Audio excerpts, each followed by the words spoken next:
our official UFC 288 betting preview event going down Saturday night in New Jersey. And let's start in the main event. The 135-pound title is on the line. Ian and I on opposite sides of this one. I'm rolling with Aljamain Sterling to retain his championship, coming in with odds of -105. I think it's time to give Sterling his due here. It's as if people want to put an asterisk on all his success after that DQ victory he had over Petr Yan in the first fight. Well, how did he look in the second fight versus Yan? How about his first round submission finish over Corey Sandhagen?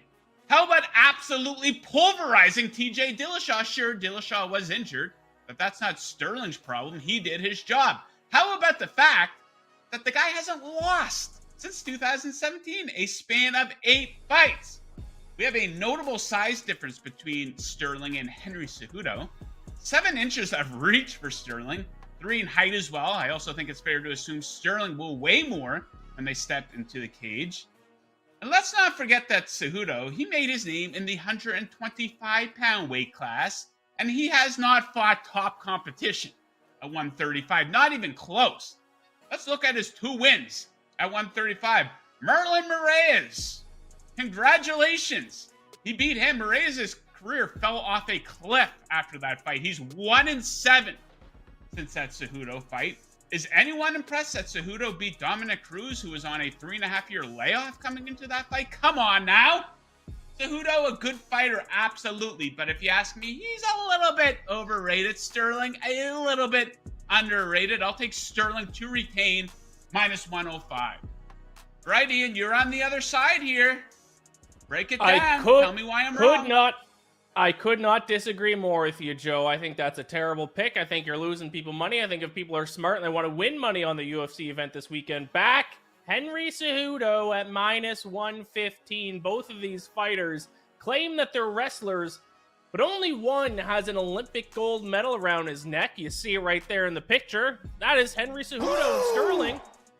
For a wrestler that he claims to be, 41% takedown defense? That's not very good. Henry Cejudo is going to be able to throw this guy around the cage from start to finish, and I'm not yet sold on Aljamain Sterling. Sure, he got his revenge on Petr Yan, but he got absolutely destroyed in their first fight, and then since then, what do they do? Beat a washed-up TJ Dillashaw? I'm not impressed. I am not impressed with your performance. Little GSP reference there. And also, speaking of TJ Dillashaw, let's look at some common opponents, TJ Dillashaw being one of them. Aljamain Sterling finished him in round 2. Henry Cejudo finished that guy in 32 seconds. Easy work for Henry Cejudo. Also, Marlon Moraes. Sterling lost to Marlon Moraes. Cejudo finished him. This is an easy pick, in my opinion. I can't believe he's only -115. Give me Henry Cejudo. Give me the Olympic gold medalist to win in the UFC 288 main event. Ian ignoring a lot of context. Cherry picking. I don't think so. Some points there. Ignoring a lot of red flags, too. We'll get into that a little bit here. But let's drop down to the co-main event. A lot of different factors, some outside influences potentially could have an impact on this one. I couldn't make up my mind, but you have a bet you like in the co-main event. Who you going with?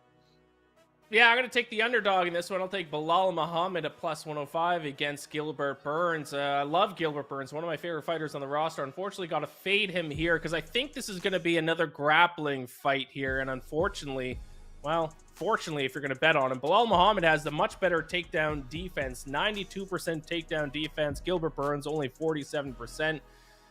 And Muhammad also has a much higher output, 4.47 significant strikes per minute compared to 3.38 for Gilbert Burns. That will make a big difference when it comes to the judges' scorecards if it does get there. And generally, I think guys who fight with a similar style as Belal Muhammad, and that style is boring but effective, are usually undervalued from a betting perspective because they don't have highlights. The casual fan may not know them as much, but at the end of the day, if you watch this guy fight, you know just how dominant he can be.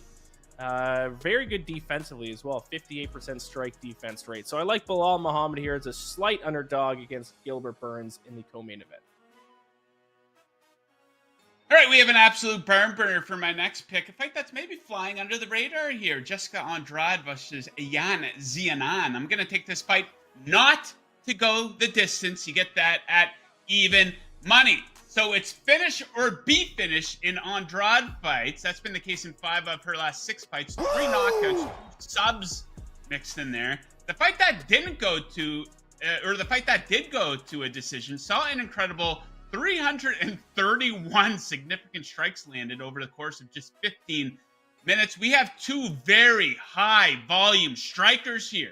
Andrade lands a ridiculous 6.84 significant strikes per minute, but she's quite bad defensively, absorbing 5.34 significant strikes per minute. Xiaonan lands 5.45 significant strikes per minute. She's a little bit better defensively, but she still gets hit a fair amount here, absorbing 3.53 significant strikes per minute. Don't expect a lot of time getting chewed up with takedown attempts or pressing against the cage or laying praise on the mat. Just 3 combined takedowns in their last 6 fights. Give me Andrade Xiaonan to not go to decision, even money. All right, Ian, your final pick of the event, then I will wrap it up for us. Who you looking at here? Yes, I can't believe this. I can't believe this guy is fighting again. I didn't think we'd see him again. It's Kron Gracie taking on Charles Jourdain. I'll take Kron Gracie, a plus 150 here as an underdog. And if you don't know who Kron Gracie is, yeah, another plus money play for the people. If you don't know who Kron Gracie is, he is the son of Brazilian Jiu-Jitsu legend Rickson Gracie. He is the grandson of the co-founder of the sport, Brazilian Jiu-Jitsu, Helio Gracie. This guy is Jiu-Jitsu legend, so obviously that means he can grapple with the best of them. All 5 of his wins in professional MMA all come by submission. 4 of them come in the first round. So if he even just gets a hold of Charles Jourdain, this fight will be over, and it doesn't bode well for Jourdain that he has a 48% takedown defense, and he fights too aggressively. He averages 5.84 significant strikes per minute. That tells me that he steps forward a lot, and that's not the way to beat a Brazilian Jiu-Jitsu legend like Kron Gracie. You have to be able to pick your strikes. You have to be able to create separation, things that Cub Swanson did when he beat Kron Gracie. I don't think Jourdain does those things. I think Kron Gracie will be able to take him down early, take him down often, and get a submission win by utilizing his world-class Brazilian Jiu-Jitsu. Oh, boy. Okay, let's bring it home here. A heavyweight banger on the prelims. We have Braxton Smith and Parker Porter getting after it. I'm going to take this fight to be finished in the first round. You get that at minus 120. So check out Braxton Smith here. 100% of his fights have ended in the first round. Small sample size of just 6 fights, sure. But all 6 of those fights have actually been finished in the first half of the first round. Dude isn't in there getting paid by the hour, and he comes in hot with 5 straight KO or TKO victories.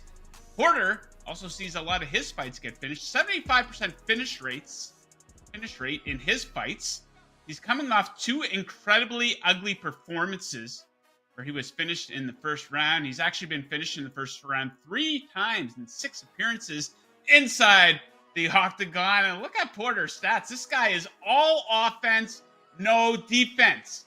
He lands 6.49 significant strikes per minute, but he absorbs 6.33 significant strikes per minute. Give me Smith and Porter to end in the first round, minus 120. All right.